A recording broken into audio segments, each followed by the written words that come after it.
Bismillahirrahmanirrahim. Assalamualaikum warahmatullahi wabarakatuh. Puji syukur kita panjatkan dari Allah Subhanahu wa Ta'ala yang mana pada hari ini kita semua diberikan kesempatan dan kesehatan untuk mengikuti acara destinasi budaya positif yang modul 1.4 untuk program calon guru penggerak. Untuk dimulai untuk acara hari ini kami persilakan untuk Ibu Nur untuk memulai. Silakan Ibu Nur.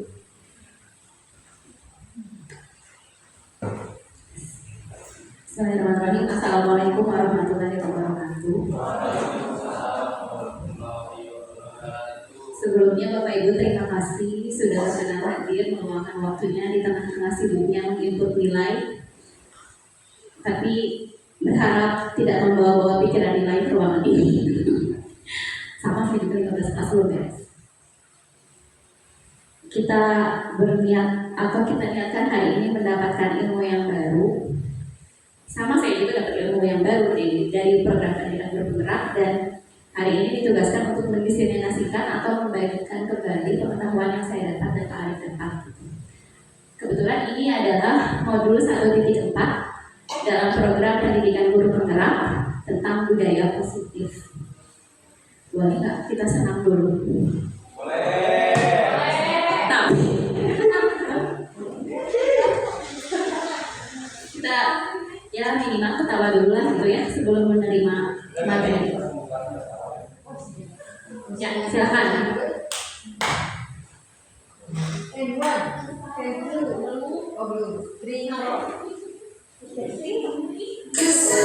Alright, this was nice and fun. We had fun putting it together. I need you here with me. Let's go. Tap.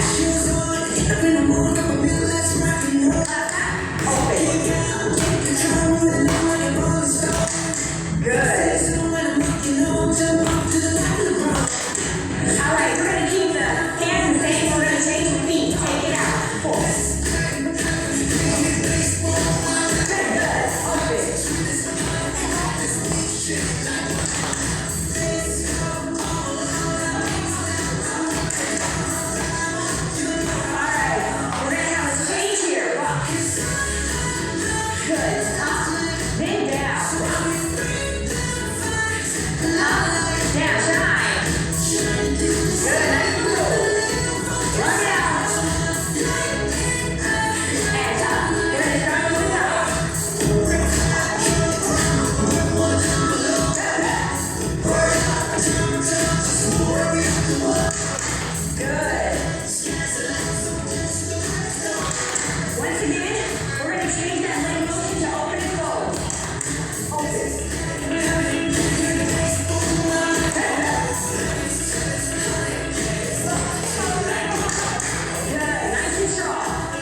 Kelihatan sekali yang mana yang punya gaya belajar kinestetik. Oke, terima kasih. Kita tadi menggerakkan dulu seluruh tubuh untuk supaya lebih bisa fokus di siang yang alhamdulillah cerah ya, nggak hujan. Oke.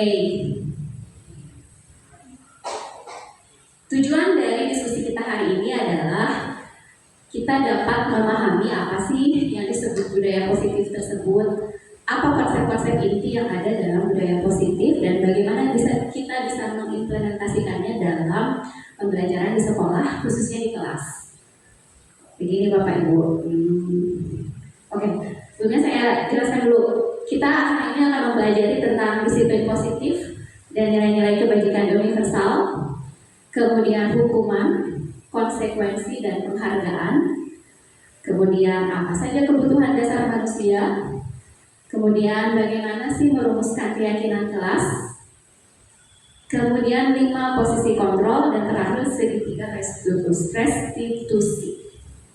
Dari sekian konsep ini, mana yang saya baru dengar ini hari ini? Atau kita kayaknya kalau keyakinan kelas sudah seringnya 1 tahun ini karena kita susun di kelas, tapi mana yang sepertinya ini baru konsepnya buat saya? Yang mana? Iya benar. Segitiga restitusi sama. Saya juga baru ngehnya itu ketika belajar jadi COP. Nanti kita bagikan ya pengetahuan apa sih sebetulnya segitiga restitusi itu, dan yang penting manfaatnya apa untuk kita pelajari gitu. Oke, kita ke awal dulu.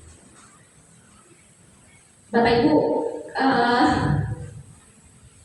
adakah yang bisa menjelaskan disiplin itu apa? Mangga Maria. Disiplin itu menurut Bapak apa? Cek. Ya, bismillahirrahmanirrahim. Terima kasih Bu Nur atas. Assalamualaikum warahmatullahi wabarakatuh. Ya, berbicara mengenai disiplin, kalau menurut saya disiplin itu artinya bisa dikatakan sebagai taat sesuai dengan aturan, dan juga ada usaha yang terstruktur di setiap apa yang ingin kita lakukan. Jadi ada patokannya. Jadi itu disiplin menurut saya. Terima kasih, tepuk tangan untuk Pak Iwan. Satu lagi dari Ibu, ada yang mau menyampaikan apa itu disiplin? Tidak salah atau benar ya, yang penting di pemahaman Bapak Ibu disiplin itu apa? Bu Ayu Mangga. Baik, terima kasih Bu Nur. Menurut saya, kalau menurut di KBBI itu kan disiplin itu sebagai metode ya, ataupun disiplin itu bisa sebuah aturan atau konsep yang sudah ditentukan di setiap boleh itu organisasi atau keluarga pun secara kecil itu biasanya suka ada aturan. Terima kasih, tepuk tangan untuk Bu Ayu. Jadi kalau bahasa Indonesia kalau KBBI betul. Saya ambil kata-kata penting ya dari Pak Dian. Pertama, taat. Yang kedua, peraturan. Dan dari Bu Ayu yang ketiga, terstruktur. Dan dari Bu Ayu yang ketiga tadi sebuah metode yang dijalankan untuk mencapai sebuah tujuan, gitu ya. Apakah benar? Ya. Ini disiplin adalah tata tertib, teratur, dan kepatuhan pada peraturan. Kata disiplin juga sering dihubungkan dengan hukuman, padahal itu sungguh berbeda. Betul, saya juga dulu berpikir kalau disiplin itu sama berkaitan dengan tata tertib, aturan, dan sebuah metode yang dipakai untuk supaya mencapai sesuatu kita harus disiplin, gitu. Tapi ternyata setelah mempelajari budaya positif ini, sudut pandang tersebut bergeser atau berubah. Tidak selalu disiplin itu dihubungkan dengan hukuman atau peraturan atau tata tertib. Justru hukuman itu ternyata adalah salah satu alternatif terakhir yang digunakan kalau kita ingin mentreatment anak atau mendisiplinkan anak. Ternyata hukuman itu jalan terakhir. Kira-kira kenapa begitu?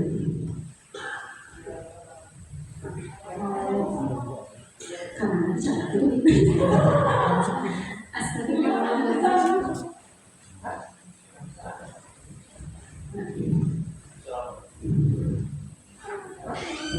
Jadi lagi gitu kan, apa yang pernah dia lakukan atau istilahnya apa yang dia lakukan dalam posisi dan anak tersebut, sehingga saya takut untuk mengulas apa yang pernah dia lakukan, istilah kasarnya mungkin apa juga ya.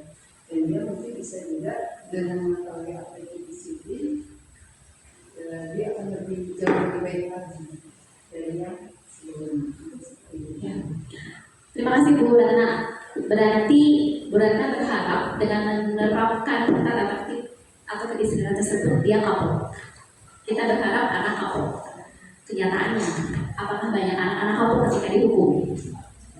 Kita berbicara kenyataan ya, karena kita nggak melihat. Misalnya Bu Ruti sudah ngajar berapa tahun, Pak Dian sudah ngajar berapa hari, Pak Jabar sudah ngajar berapa bahkan kita nggak lihat itu ya, kita nggak mesti lihat pengalaman mengajar, tapi yang pernah kita hadapi sehari-hari, tidak hanya sama murid, tapi mungkin ada anak dari teman keluarga kita. Apakah benar mereka kapok ketika dihukum? Atau ya saya menyesal? Apakah benar mereka menyesal atau hanya dalam misalnya saja? Ini kita kenyataannya ya, idealnya, maksudnya realistisnya gimana gitu? Mangga di sini. Izin ya gue menyampaikan pengalaman yang sudah terjadi. Jadi sebetulnya kalau dihukum itu anak-anak lebih ke dia takut akan gurunya, tapi tidak menyadarkan diri bahwa itu salah gitu. Jadi intinya kalau hukuman itu bukan lebih ke menyadarkan dirinya, tapi lebih ke takut akan yang dihadapi dia di depan itu, yaitu guru itu gitu. Kalau dia udah nggak berhadapan dengan guru itu, ya bisa saja dia kembali mengulangi kesalahannya karena kembali lagi itu tidak menyadarkan dirinya gitu. Itu menurut pengalaman saya. Terima kasih Michelle tepuk tangan. Saya garis bawahi ya, rasa takut.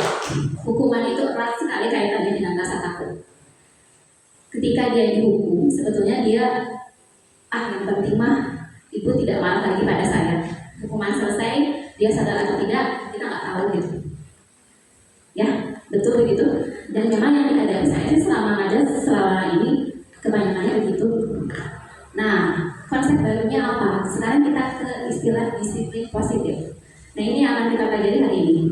Jadi lepaskan dulu pandangan kita kalau ternyata disiplin itu erat dengan hukuman atau tata tertib. Ki Hajar menyatakan bahwa untuk mencapai kemerdekaan atau dalam konteks pendidikan kita saat ini, untuk menciptakan murid yang merdeka, syarat utamanya adalah disiplin yang kuat. Adakah murid-murid kita sudah disiplin yang sangat kuat hari ini? Kenapa bisa jawab dulu? Bismillahirrahmanirrahim. Assalamualaikum warahmatullahi wabarakatuh. Terima kasih Bu Nur atas kesempatannya.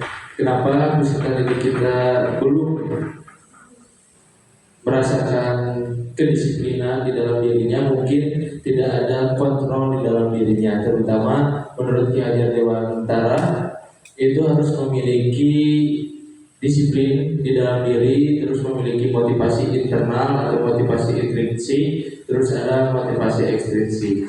Kalau misalkan peserta didiknya sudah sadar, menyadari bahwa ketika ada aturan yang sudah ditetapkan oleh instansi, dia akan sadar bahwa aturan tersebut tidak boleh dilanggar dan harus diikuti. Nah, kurang lebih seperti itu. Terima kasih. Terima kasih Pak Jaka. Jadi hari ini kita sepakat ya, ternyata kedisiplinan anak-anak hari ini itu kurang gitu, sepakat? Atau ada yang tidak sepakat? Gak apa-apa, namanya diskusi. Enggak, anak saya mah semua disiplin bagus. 8F gimana Pak? Aman. Aman itu ambigu ya, aman dari segi apa? Baik, disiplin yang dimaksud adalah disiplin diri. Betul, tadi kata Pak Jalan, harus ada kontrol diri yang kuat. Itu tuh harus terbangun dari dalam dirinya sendiri. Bukan karena kita nyuruh.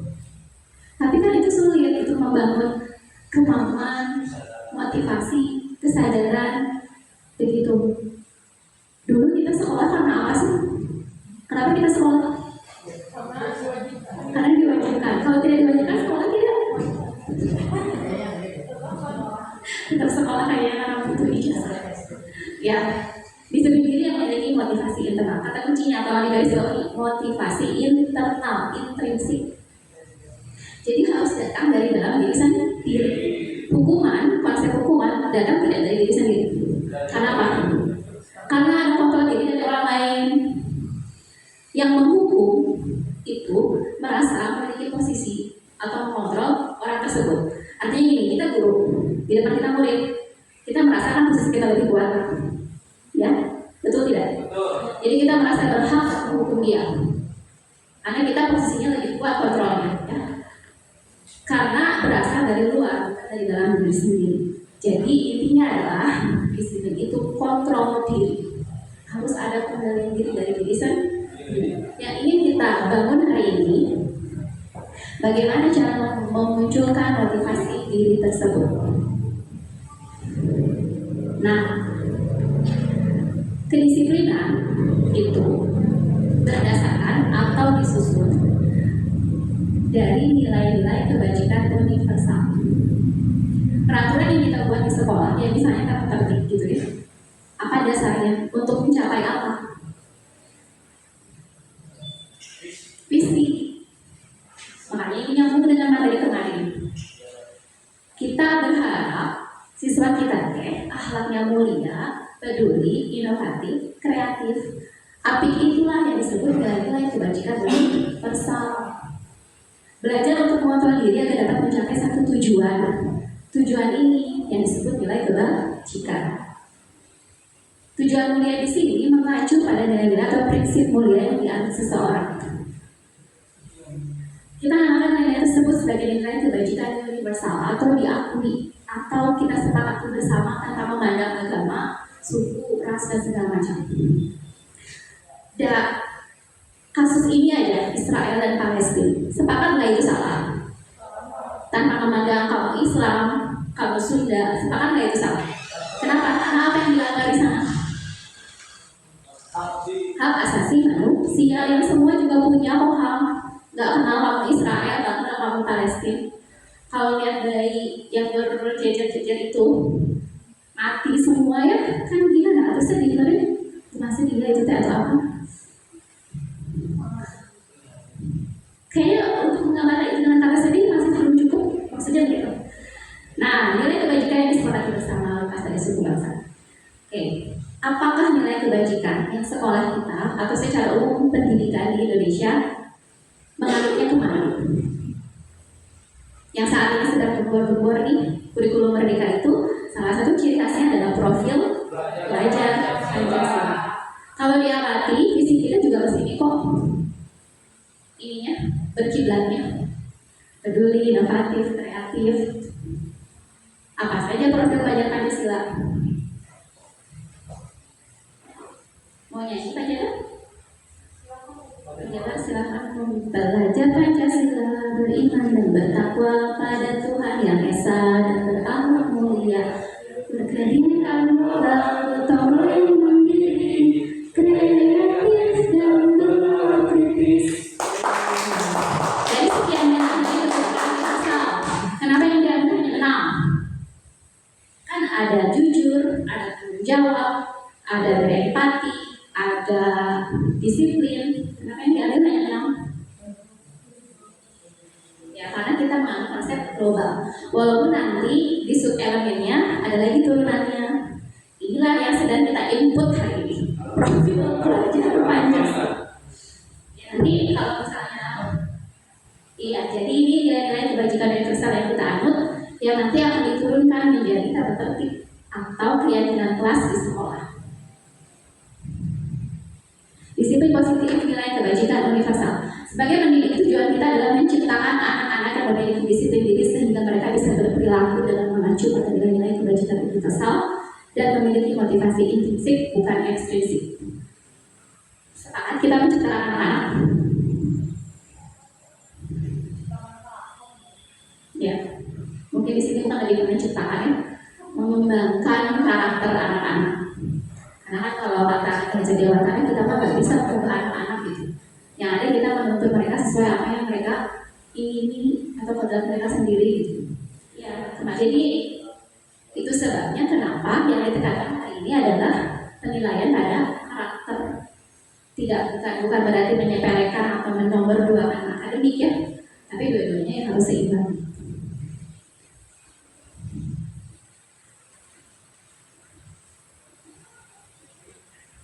Nah, konsep ketiga yaitu kebutuhan dasar manusia. Adakah yang bisa, atau Pak Fardan nih, Pak Fardan, coba tolong utarakan pendapatnya. Manusia itu punya kebutuhan, punya ya. Saya di sini ada slide, ada materi tentang kebutuhan dasar manusia. Pertama, bertahan hidup. Kebutuhan kasih sayang dan rasa diterima, penguasaan, kebebasan dan kesenangan. menurut Pak Fardan? Pak Fardan hari ini usia berapa, Pak Fardan? Usia beranjak menuju ke 28. Beranjak menuju ke 28, insya Allah ya. Insya Allah.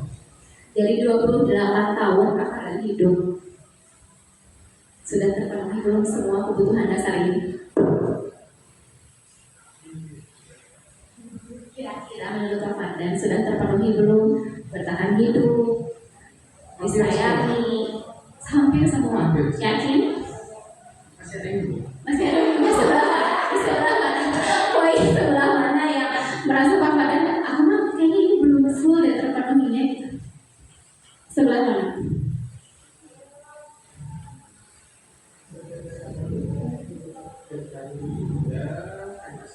Kalau bertahan itu kan maksudnya ya setiap hari kita bertahan hidup. Makanya saya di sini berarti masih hidup. Oh iya. Ih, yang mana? Kira-kira ya. Ini mah kayaknya aku belum terpenuhi secara maksimal gitu. Berarti hampir semua ya? Hampir semua. Tapi yang gimana? Kesenangan deh. Kesenangan. Oh, Pak Fardan kurang kesenang-senang. Anak ya. Kenapa kesenangan? Kesenangan itu kan identik dengan keinginan manusia. Iya. Keinginan itu kan dari manusia itu selalu bertambah ingin lebih. Jadi setiap kali kita sudah meraih satu kesenangan, dia meraih kesenangan yang lain. Ya, jadi kebutuhan ini konsepnya selain kebutuhan dasar, tapi dia juga berjenjang. Jadi gini, saya misalnya menikah kayak hari ini. Nanti besok ditanya kapan punya anak, besok ditanya lagi kapan punya adik si kakak, besok ditanya lagi kapan naik haji, besok ditanya lagi kapan atau punya rumah sendiri. Nah, berjenjang, kesenangan itu berjenjang. Nggak ada kesenangan mutlak dalam diri kita, termasuk kebahagiaan. Betul ya? Jadi Pak Fardan merasa kesenangan itu masih belum cukup. Ada lagi?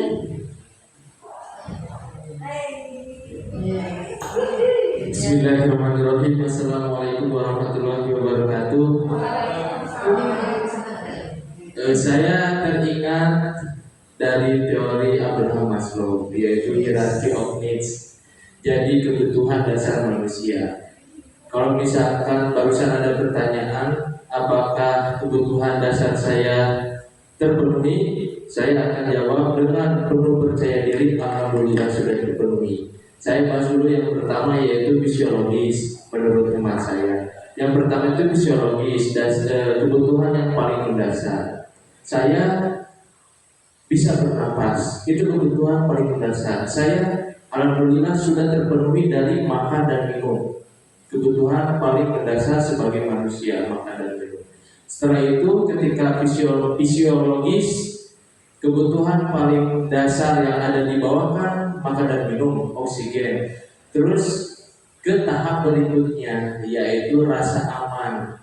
Rasa aman di sini ketika manusia sudah memiliki rumah, berarti dia itu aman, tidak kehujanan, aman tidak kepanasan, dan aman terhadap privasi dirinya. Dan yang kedua itu aman ketika manusia sudah mendapatkan pekerjaan. Ketika seseorang sudah mendapatkan pekerjaan, insya Allah dia akan memenuhi kebutuhan hidupnya. Itu yang kedua menurut Abraham Maslow. Yang ketiga ada rasa kasih sayang. Nah, rasa kasih sayang saya dapatkan dari siapa? Dari orang tua saya, bapak dan ibu. Rasa kasih sayang saya dapatkan dari keluarga saya, terutama istri saya tercinta. Bukan hanya dari istri saya juga, tapi rasa kasih sayang saya dapatkan dari lingkungan sekitar oleh bapak dan ibu sekalian. Begitupun rasa kasih sayang yang saya dapatkan dari masyarakat. Nah, rasa kasih sayang ini saya dapatkan ketika saya dihargai, dihormati, ditolong oleh Bapak dan Ibu guru, atau dibantu oleh Bapak dan Ibu guru. Itu bentuk rasa kasih sayang mereka terhadap saya. Terus yang ketiga itu emak. Yang keempat ada penghargaan. Dan yang kelima kalau tidak salah itu ada eksistensi diri atau aktualisasi diri. Nah, alhamdulillah ketika saya menjadi pendidik di SMP Negeri 6 Cimahi, saya mendapatkan penghargaan. Penghargaan dari siapa? Dari masyarakat. Bahwa ini Jabar Pandan merupakan Bapak Guru di SMP Negeri 6 Cimahi. Nah, itu merupakan bentuk penghargaan dari masyarakat kepada saya. Dan ini pun ada saling berkaitan dengan aktualisasi diri, eksistensi diri saya di masyarakat, bahwa saya itu diakui lah setidaknya. Keberadaan saya itu diakui oleh masyarakat bahwa saya sebagai pendidik di SMP Negeri 6 Cimahi. Ya, sekian yang dapat saya sampaikan. Ya, mohon maaf apabila ada salah kata. Wassalamualaikum warahmatullahi wabarakatuh. Luar biasa. Betul, ini juga salah satu dari hierarki of need Abraham Maslow. Hanya memang beda-beda pengucapan saja. Kalau aktualisasi diri itu lebih ke penguasaan, ya, ke pengakuan atas kemampuan. Begini, menjadi namanya. Pada saat ibu pakai baju Pemda, misalnya kaki ini hari ini, dengan tidak pakai, lebih percaya diri mana? Pakai baju Pemda, kenapa coba?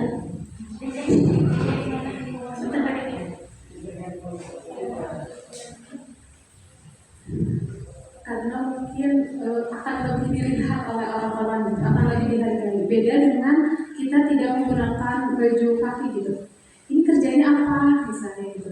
Kalau kita menggunakan baju kaki mungkin akan terlihat, oh ini mungkin guru, ini pekerja di dinas mungkin. Nah itu akan mungkin pemikiran dari orang lain mungkin akan lebih dihargai dan akan lebih dilihat seperti itu. Ya, betul.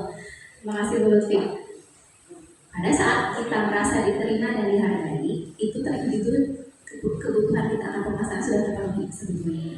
Betul ya, walaupun kita mengingkari, orang mah berpandangan kita terserah gitu ya, tapi mau tidak mau kenyataannya adalah kita dilihat dulu dari penampilan. Itu kenyataan yang harus diterima.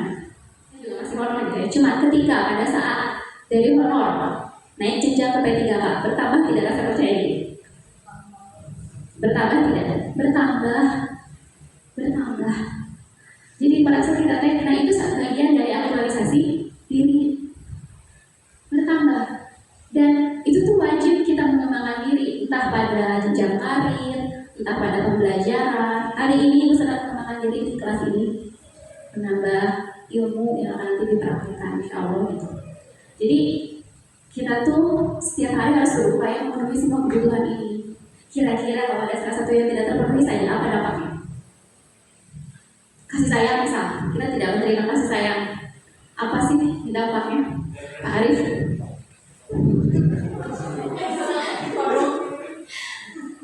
Salah satu ya, boleh kasih sayang atau apapun, kasih sayang deh. Jika ada salah satu yang tidak terpenuhi, itu karena rasanya masukkan kebutuhan dasar manusianya hak, gitu ya. Otomatis secara biologi diri kita akan bertanya-tanya, akan menagih mana hak saya. Maksudnya dalam arti itu harus terpenuhi supaya apa ya, paripurna mungkin dalam bahasa kita paripurna, tapi bukan paripurna yang di sisi yang asli paripurna seperti itu ya. Dampaknya apa? Dampaknya ya mungkin emosi kita akan diuji. Oke, emosi jadi tidak stabil Ya. Terima kasih Pak Arif. Ya. Ada salah satu saja tidak terpenuhi, kita masih bisa hidup memang, kecuali kalau makan minum ya. Kita dalam 3 hari nggak makan kan langsung ke fisik dampaknya. Tapi kalau misal seperti kasih sayang, pemuasan, kebebasan dan kesenangan tidak terpenuhi dalam jangka waktu tertentu, itu akan mempengaruhi ke psikis. Itu kita memang masih bisa hidup setiap hari, masih bisa ke sekolah, masih bisa kerja, tapi kan pikiran nggak bisa bohong ya. Ada perasaan, ini aku nggak disayang gitu, ini nggak diperhatiin sama teman-teman kerja aku. Iya aku teh kan udah kerja keras, tapi kok gak diakui gitu. Kita kan ya. Nah, mengapa konsep ini ada dalam budaya positif? Jangan-jangan anak-anak melanggar hukum, melanggar peraturan itu gara-gara ada kebutuhan dasar yang tidak terpenuhi. ketika restitusi. Contoh, saya tuh pernah ngajar di salah satu sekolah swasta sebelum di sini ya, dan tiap hari kayaknya hampir home visit deh. Anak-anaknya teh ada aja kasusnya. Suatu hari ada anak dipanggil, perempuan cantik, ya. Ternyata dia kerja di klub di Braga. Kebayang ya? Ngebayangin anak seusia itu kerja di klub malam. Setelah ditelusuri, ternyata ibunya kerja, ayahnya bercerai. Ibunya datang, rapih pakaiannya, seperti wanita-wanita kantoran, pakai rok, pakai jas. Bahasanya sangat bagus, tertata. Dia menjelaskan karena kondisi keluarga saya begini, suami saya sudah bercerai. 2 hari kemudian ada kasus bunuh diri di rel Cibubur. Ibu tersebut bunuh diri. Kebayangnya, saya shock saat itu. Perasaan pas datang dia baik-baik aja, tampilannya, looknya bagus gitu ya. Kok tiba-tiba bunuh diri di rel? Jadi pada saat itu saya suka pengalaman ngajar baru sedikit gitu ya, berpikir, apa sih kenapa ini kayak gitu ya? Anaknya shock nggak? Pasti. Walaupun dia ternyata nggak apa sama ibunya.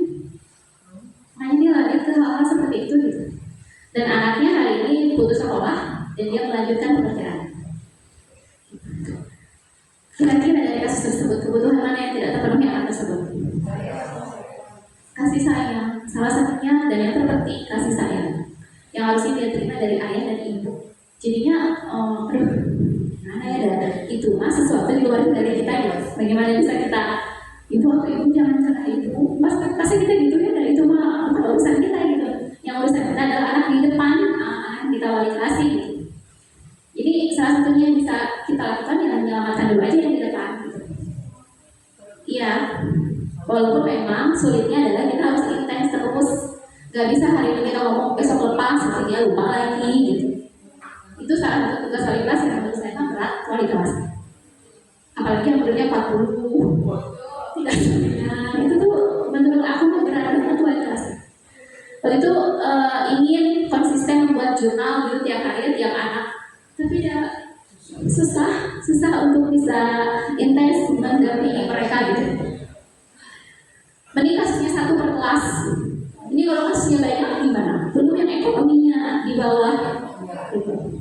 Ini ya, jadi hubungannya dengan kebutuhan dasar tuh begitu. Ya, sekarang kita ke konsep keyakinan kelas. Dulu namanya tata tertib atau peraturan. Hari ini itu berubah paradigmanya menjadi keyakinan kelas atau keyakinan sekolah. Kira-kira buku panduan tata tertib yang kita punya di SMP 6 masuk tidak ke keyakinan sekolah? Masuk tidak ke kategori keyakinan sekolah? Siapa yang menjawab? Kalian dulu? Oh, kalian belum. Ini belum bahasa tata tertib ya? Iya, kasihan. Kita kemudian wali kelas. Kita kan punya tuh buku tata tertib dan dibagikan setiap tahun ajaran. Itu kira-kira keyakinan sekolah bukan? Kalau menurut saya itu termasuk keyakinan sekolah karena di dalam buku pedoman itu terdiri dari banyak aturan-aturan yang berlaku tapi cenderung harus diikuti oleh dan terkesan terpaksa. Kenapa terkesan terpaksa? Kadang anak itu, contohnya saya merokok. Kadang banyak anak itu yang pura-pura WC, tapi dia itu merokok di kamar mandi. Dan itu tuh biar si aroma rokoknya tidak nempel, dibasahi semua ini. Pantes, kamu tadi nih balas gitu, oke bicara ya. Ya bilangnya ada yang berarti Kan itu punya makanan dewasa gitu. Oke, sudah cukup. Ya, semangat kita, terima kasih. Kalau buku tata tertib dari Indonesia adalah bentuk dari keyakinan sekolah. Kalau diingat, nanti kita kan rapat awal tahun ajaran ya. Itu akan ada lagi pembahasan apakah mau ada revisi atau tidak si buku tata tertib. sama dengan pedoman akademik. Dulu penambahannya itu di bagian bullying di media sosial. Sebelumnya nggak ada. Tapi karena kasus yang terjadi ditambahkanlah bullying di media sosial. Si buku tata tertib itu merupakan bagian dari keinginan kelas karena disepakati dulu sebelum dibuat. Walaupun memang tidak melibatkan siswa secara langsung, tapi itu disesuaikan dengan kebutuhan. Ada loh siswa yang kamu ini buku poin tinggal 50 loh, santai weh. Karena nggak merasa itu teh sesuatu yang buat dia teh jelek. Ada kan? Karena awalnya sih nunggu waktu di kelas 8. Ini santai, mau berkurang 30-50 juga.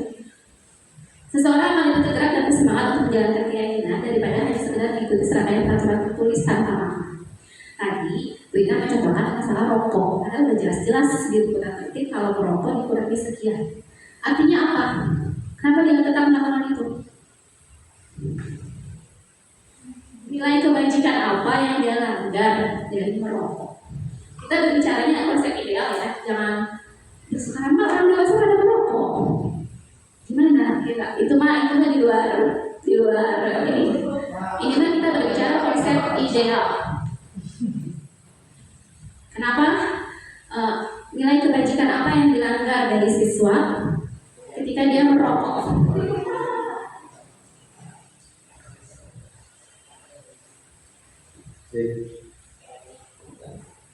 Assalamualaikum warahmatullahi wabarakatuh.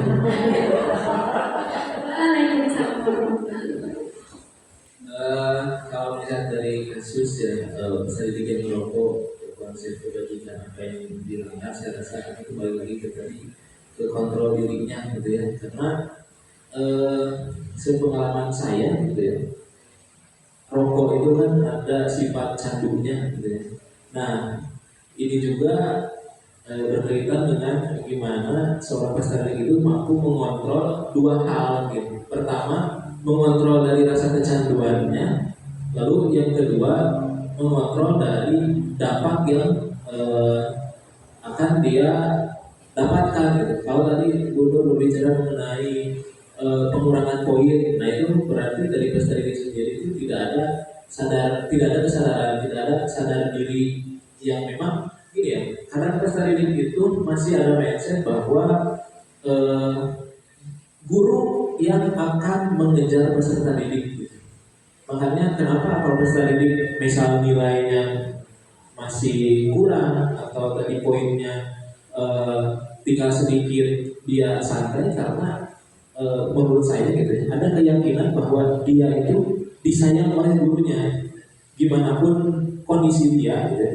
Bahwa dia itu yakin bahwa guru itu akan menyayangi dia, guru akan membantu dia, guru akan membantu dia naik kelas, akan berusaha semaksimal mungkin, apalagi wali kelas gitu ya, apalagi wali kelas, walaupun saya belum pernah menjadi wali kelas gitu, tapi saya yakin gitu ya, wali kelas itu kan menginginkan semua anaknya itu kan naik kelas gitu. Nah makanya ada salah arti gitu, ada salah arti dari peserta didik akan kasih sayang yang diberikan oleh wali kelas itu sendiri atau oleh guru-guru lain. Seperti itu. Terima kasih kalian, betul ya. Tapi ini berarti muridnya pede banget ya, disayang sama guru. Itu yang lain kita selalu ditanya pas verifikasi kenaikan kelas, Bapak Ibu bagaimana mau menaikkan siswanya tidak? Jadi apapun yang mereka lakukan tetap kita kasih kesempatan karena menurut kita tuh mereka tuh kayak masih anak kecil gitu. Kayaknya kalau dikasih kesempatan lagi akan berubah gitu pribadi. Kita selalu punya perasaan itu sebagai wali kelas gitu. Makanya kenapa? Yaudah deh Bu, dinaikin aja. Mungkin nanti akan berubah. Begitu kan perasaannya pada saat menjadi wali kelas. Nah, jadi sebetulnya nilai kebajikan yang dilanggar dari merokok adalah kesehatan dan keselamatan. Yang tidak dia pahami adalah kalau merokok atau tidak membuang sampah sembarangan, apa nilai kebajikan yang dilanggar? Kebersihan. Atau tidak menemui teman, apa nilai kebajikan yang dilanggar? Rasa hormat dan menghargai teman atau kasih sayang bersama teman. Hari ini kita akan praktek menyusun keyakinan kelas. Ini nanti akan berguna pada saat Bapak Ibu nanti kalau misalnya jadi wali kelas ya, nanti awal tuh bikin dulu tuh keyakinan kelas karena harus ya cara membantu anaknya begini. Kita Kita bagi kelompok, tiga kelompok. Kita ke sini. Nah, nanti saya bagi dengan kelas Plano ya.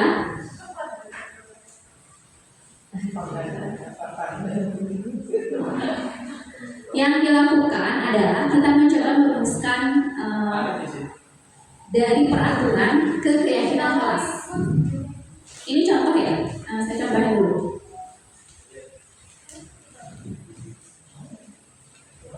Praktik menyusun keyakinan kelas. Nanti silakan buat di tabel di kertas Plano tersebut.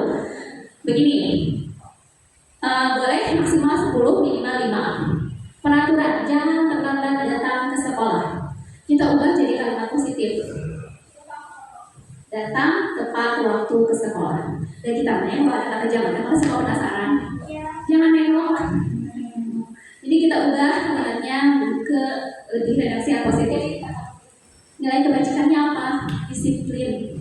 Contoh dua deh. Bisa ada yang mau takut? Jangan membuang sampah. Udah semua. Halo Pak, di sini.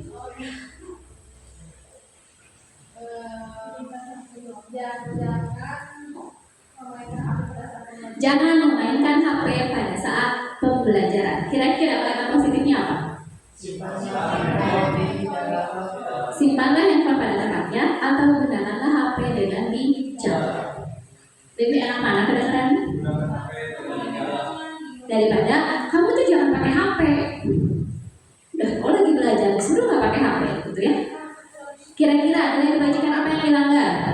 Dilanggar. Nilai kebajikannya apa? Sama, disiplin. Dia disiplin atau mengontrol diri tidak pakai HP ketika memang tidak dibutuhkan. Bisa? Oke, silakan waktunya 10 menit. 5 menit.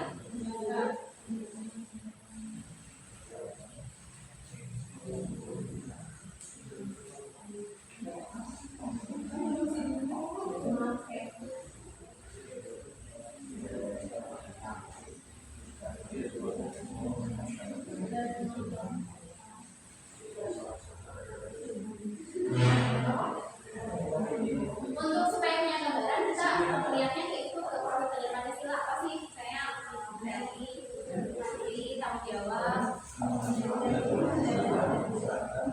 ada piket, ada tugas guru, ada apa lagi? Seragam, itu bisa.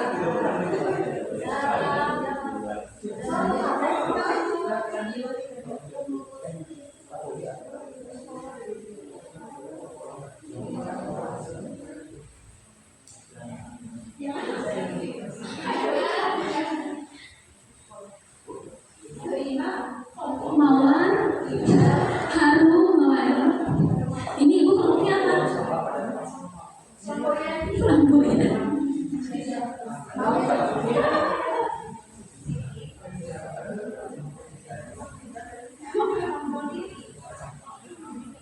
Sip, udah tidak apa-apa seadanya saja. Kita waktunya tidak cukup. Oke. Boleh.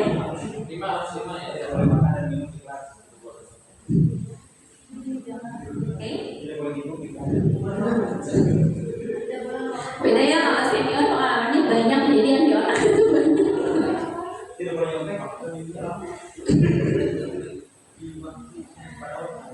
Sudah? Sambil menunggu kita akan coba presentasi tiap kelompok. Kita mulai dari kelompok Sedena maju. Baik, ini adalah keyakinan kelas yang disusun oleh kelompok serigala. Baik, bismillahirrahmanirrahim. Assalamualaikum warahmatullahi wabarakatuh. Terima kasih Bu Nur atas kesempatannya. Izinkan kami untuk mempresentasikan hasil keyakinan kelas yang kami buat. Hasil diskusi kami itu ada 5. Yang pertama, tidak boleh ngobrol. Terus kalimat positifnya kami rubah, yaitu mengungkapkan pendapat saat dipersilahkan. Betul tidak? Betul. Betul, alhamdulillah. Nilai kebijakannya yaitu saling menghargai dan menghormati satu sama lain. Oke, lanjut. Yang kedua,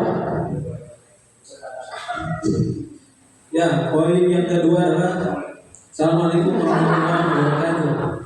Poin yang kedua adalah kata kasar. Kalimatnya diganti menjadi kalimat positif adalah menggunakan bahasa yang baik. Kebajikannya adalah mengenai sopan santun. Ya, betul. Lalu baik. Kita juga saja biar Yang ketiga adalah tidak boleh di foto dulu guys. Yang ketiga adalah tidak boleh menyalahi aturan seragam. Maka kalimat positifnya semestinya patuhi aturan berseragam. Nah, nilai kebajikan yang ada pada sini adalah disiplin. Ya. Yang keempat, tidak boleh membuang sampah sembarangan. Maka kalimat positif yang semestinya adalah simpan pada tempat sampah dan buang pada tempat sampah. Ya kan kata pada saya harus kebajikannya adalah disiplin. Terakhir, Dan terakhir, tidak boleh makan dan minum di kelas. Maka kalimat positifnya adalah makan dan minum pada waktunya. Itu sama nilai kebajikannya sederhana. terima kasih ya Ibu. Kita tuh kelompok mawar rumah kecuali Pak Fardan. Semua biar adil.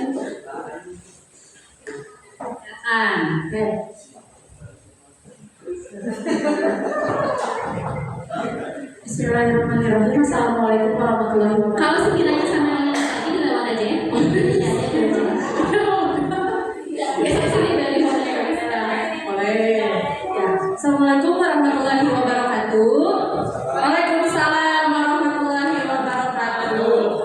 Kami dari kelompok mawar sudah merumuskan tentang keyakinan kelas, ya. Jadi yang pertama itu adalah jangan telat mengumpulkan tugas. Kalimat positifnya adalah mengumpulkan tugas tepat waktu, yaitu disiplin. Ya. Yang kedua, ya kebajikannya itu disiplin.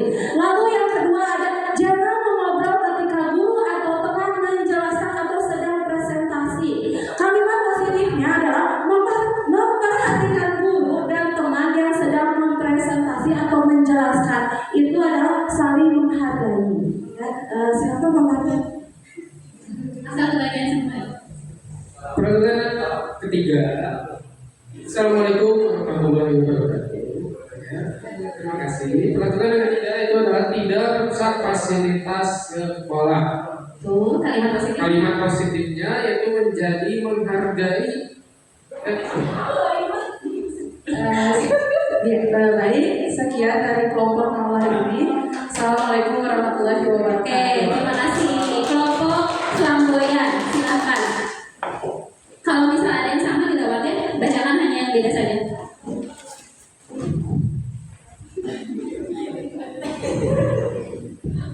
Baik, assalamualaikum warahmatullahi wabarakatuh.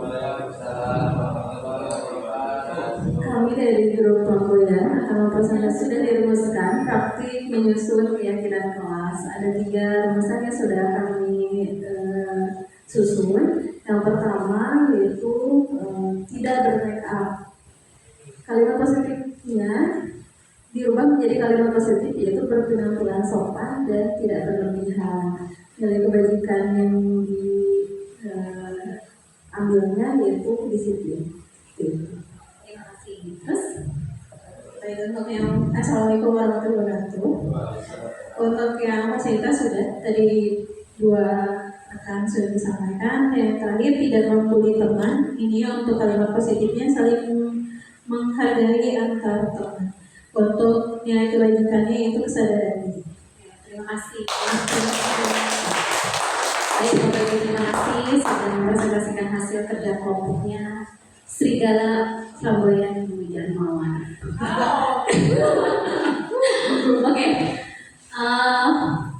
semua hampir sudah betul ya cara menyusun keyakinan kelas. Tapi yang mau saya tanyakan, apakah tadi pada saat menyusun dan bekerja kelompok ditanya tidak semua pendapatnya masing-masing anggota kelompok atau hanya Bu Lutfi yang nulis? Hanya pendapat Bu Lutfi semua? Ditanya tidak? Ya, diskusi. Kalau ngomong ini? Diskusi. Kenapa benar?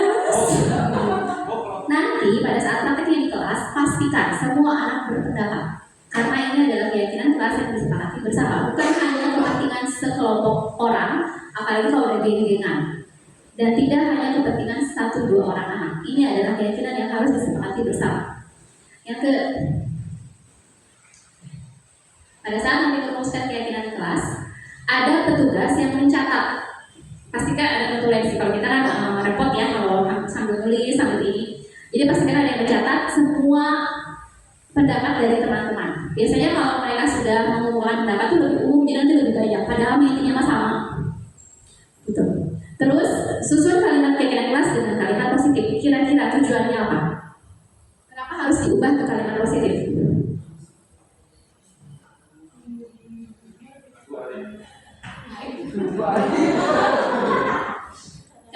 Kenapa Pak? Kira-kira?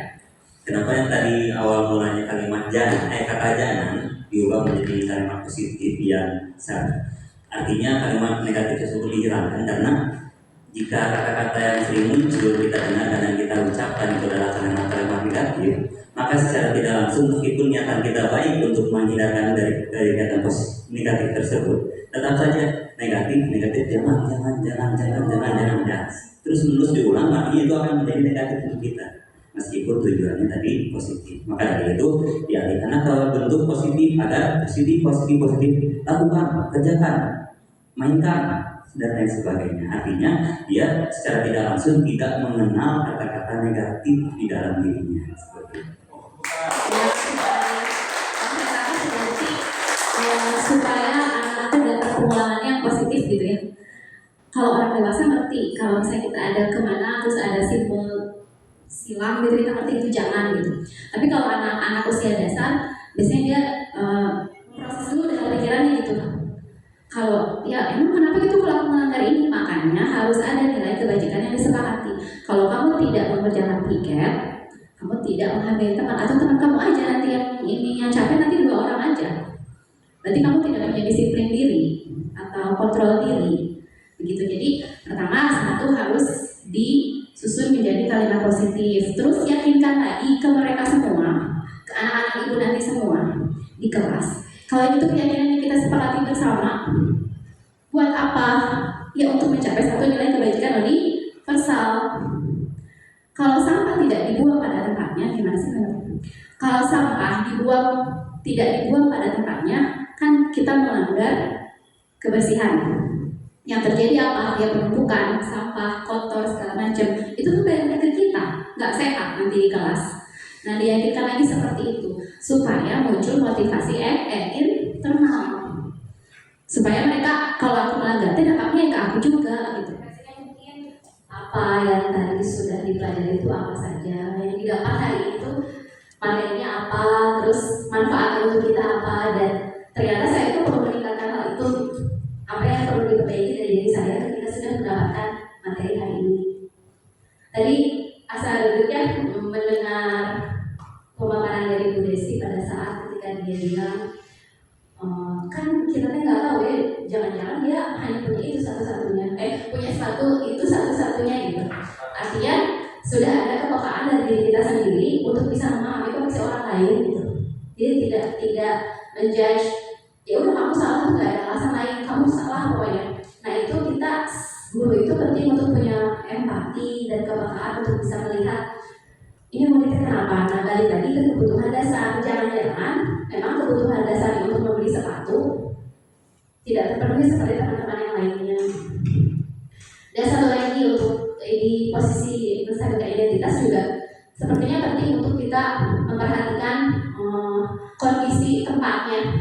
Pada saat kita merestitusi siswa, kan tidak mungkin ada tempat yang ramai gitu.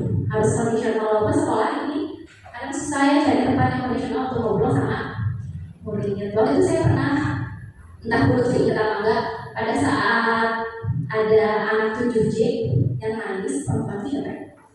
Ingat ya waktu di sini sama Agus Gita, kalau nggak salah. Waktu itu saya lagi di Lenipa mengikat tali pramuka gitu ya. Terus saya lihat di sebelah sini ada Bu Lutfi, ada anak kelas 7J dan Pak Agus. Anaknya nangis, nggak bisa ditanya yang saat itu ya. Tapi pada saat itu menjadi apa? Pada saat itu Pak Agus terus bertanya gitu. Waktu itu Lutfi bilang, Pak jangan dulu ditanya, biar nangis aja dulu. Nah itu ada salah satu restitusi yang di posisi menstabilkan identitas. Pada saat kita mengalami emosi itu nggak bisa mikir kok, nggak bisa. Makanya kalau perempuan mau ditanya kenapa ya nggak jawab. Nanti dulu gitu, biar emosinya stabil dulu gitu. Nah itu pada saat itu sebetulnya gambaran di mana Lutfi sudah merestitusi anak dengan menstabilkan identitasnya dulu. Biarkan dia nangis dulu aja beres saat itu, baru diajak ke ruang guru, baru ditanya kenapa. Untuk menambahkan terima kasih lebih spesifik menganalisis kasus gitu ya. Terima kasih Bapak Ibu, semoga berkenan dan mohon maaf apabila ada kesalahan dan yang penting bisa bermanfaat. Terima kasih. Assalamualaikum warahmatullahi wabarakatuh.